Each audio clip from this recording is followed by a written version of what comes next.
Hello, friends. Good morning. Here I am again, uh, appearing in front of you. Myself, Professor Nrpendra Narayan Singh, ex-associate professor in English, Anandman College. Friends, today I am going to discuss a very simple yet very interesting and lovable small poem, little poem by a poet who is not a big name, uh, but some of his works are very lovable and they are still read with interest. This poet is Leigh Hunt. He was born in the year 1784 and he died in the second half of uh, 19th century. He was born in 18th century and he died in 19th century. In 1859 he died. So he lived for a pretty long time. If you think about the lifespan, the usual lifespan of that time, that was very short. Uh, so Leigh Hunt, uh, was a very good friend of romantic poets, especially John Keats and Percy Bysshe Shelley. In fact, there is a famous painting related to Shelley's cremation in Italy, and there in that painting, Leigh Hunt is standing there mourning the death of his dear friend P.B. Shelley. Now, Shelley, is one of the most loved poems in English literature and is especially a favorite of the young people because Shelley was a man of great, poetic talent, and he was a great lyricist, a lyric writer, and he was greatly opposed to any kind of tyranny, and he was a supporter of great freedom, equality, and brotherhood of mankind. So, naturally, Leigh Hunt is a very interesting figure because he was a very good friend of Percy Bysshe Shelley. Shelley, he died prematurely uh, in his 30s when he was drowned in a lake during a turbulent weather. Now, this poem, Abu bin Adham, it's based on a myth about a Sufi scholar, a Sufi saint, Abu bin Adham. Now, this Abu bin Adham was a very pious soul, and his method of worshipping God was service to mankind. And this poem tells you about two methods of serving God. One is that all the time indulge in remembering the name of Lord, chanting His name, and this is one way of worshipping God. Always remembering God in His names, that is Nam Kirtan, and which is thought to be the best way to remember God in Kali Yuga. In the modern times, this is the easiest way to face your problems and to achieve spiritual enlightenment. So that is the one method of getting the favor of God, getting the blessing of God. That is to indulge day and night in remembering Lord's name. And the other way of serving God is to serve humanity. So this poem tells you about the second method of loving God, that is compassion and empathy for human beings. Now, as you know, Swami Vivekananda also believed in the second method, that is service of mankind is service to God. And our father of the nation also believed in service of mankind. Instead of visiting temples and pilgrimages, going to pilgrimages, it is best to worship God by serving the best creation of God, that is humankind. Now let me read this poem. Abu bin Adham, uh, within brackets, may his strive increase.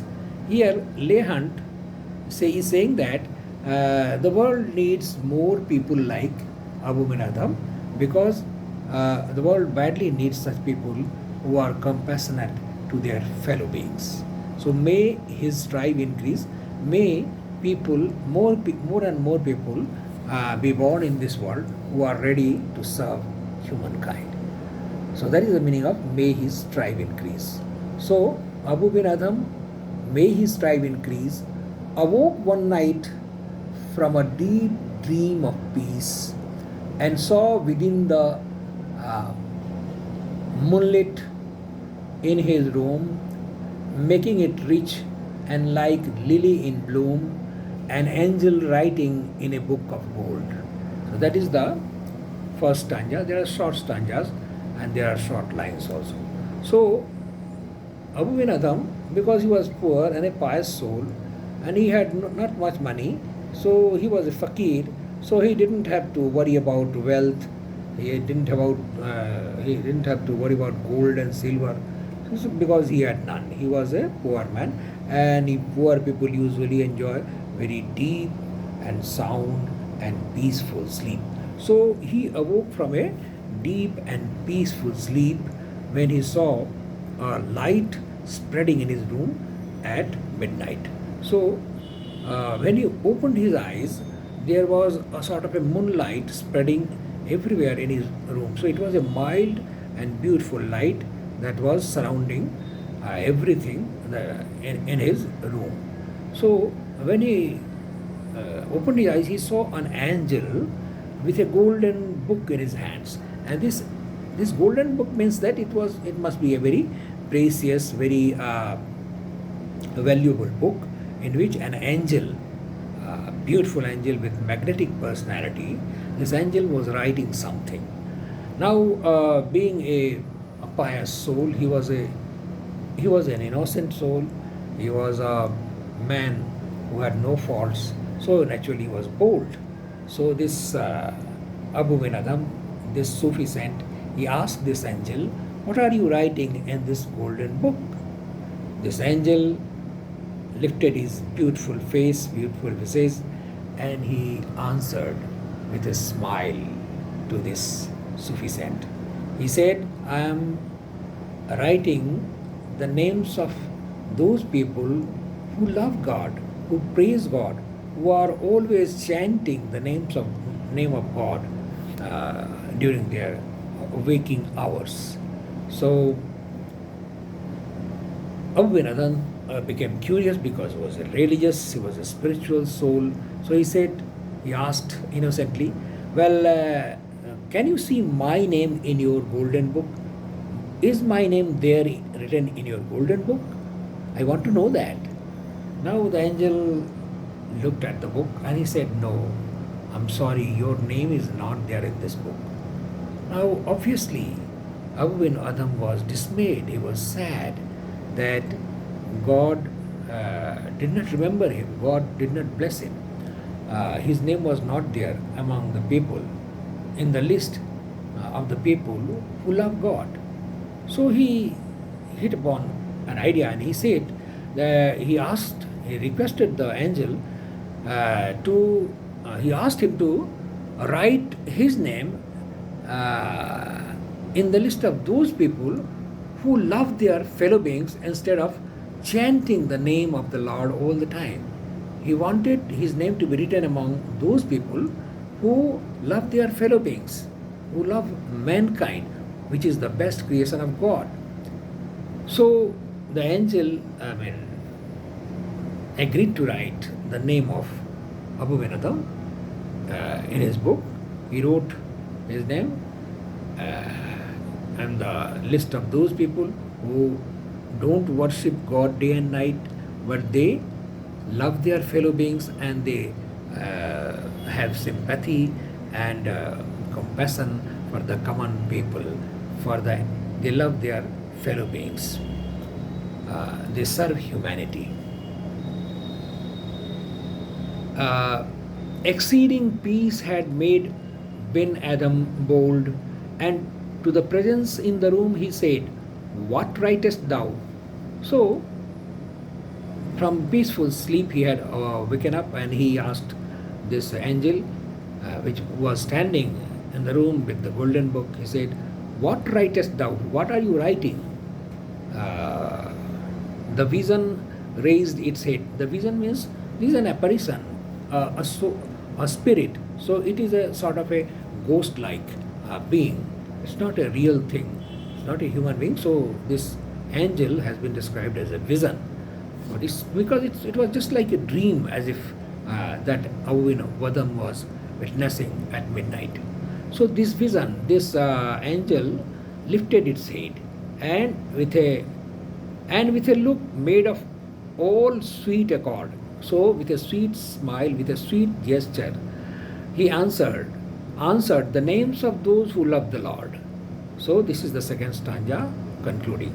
He said that I am writing the names of those people who love God.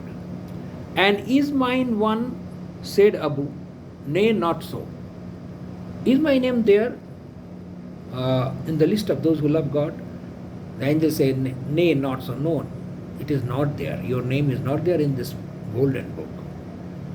Replied the angel, Abu spoke more low. Now Abu's voice dropped down because he felt sad.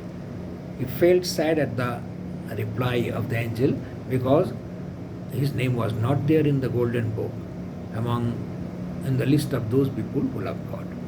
But still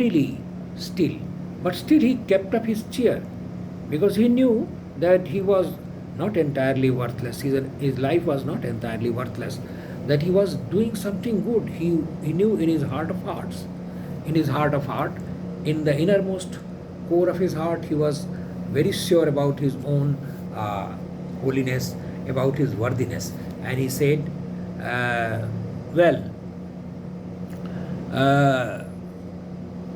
nay, not so, replied the angel. Abu spoke more low, but cheerily still, and said, pray thee then, I pray you, write me as one that loves his fellow man. So write my name in the list of those people who love their fellow beings, who serve mankind.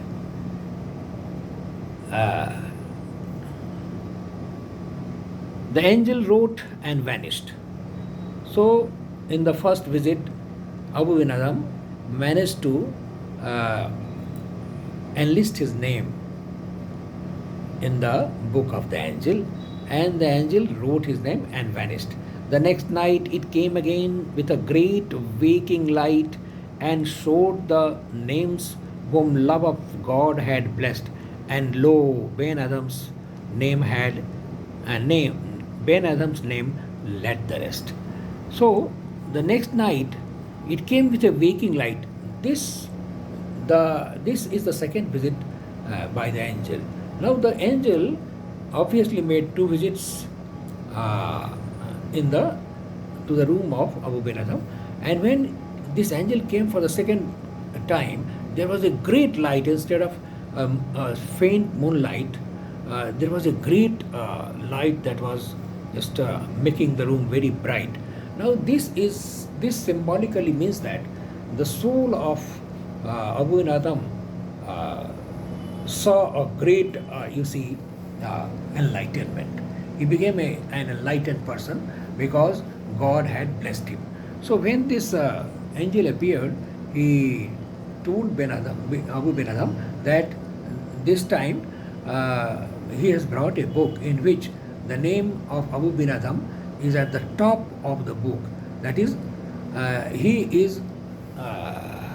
has been blessed by God, and his name is written at the top of those people whom God has blessed with his love. So the poem, the theme of the poem is that service to mankind is service to God. God loves those people best who have great sympathy, great compassion for their fellow beings, who believe in service to mankind. Now, our own great Vivekananda ji, Swami Vivekananda ji, believed in this creed. Our father of the nation, Mahatma Gandhi never visited a temple. He rarely visited a temple, but he was a great lover of mankind, and so was Sri Vivekananda. So this poem has got a wonderful message for mankind, and the two visits of this angel, I mean, tell us about the two methods of, I mean, love of God. One is one method that we all follow, very many people follow, is to chant the name of Lord and to they remain engrossed in chanting the name of Lord, and day and night they pray to God. That is the one way of worshipping God. And another way of service to God is to love your fellow beings, serve your fellow beings, nurse them in sickness, help them in their need, show compassion, educate them, feed them, clothe them, and love them. That is another way of loving God, because that is the another way of I mean, the showing the gratitude to God for the gift of life. So there are two ways of serving God. One is praying God day and night, and another is service of mankind. Thank you all.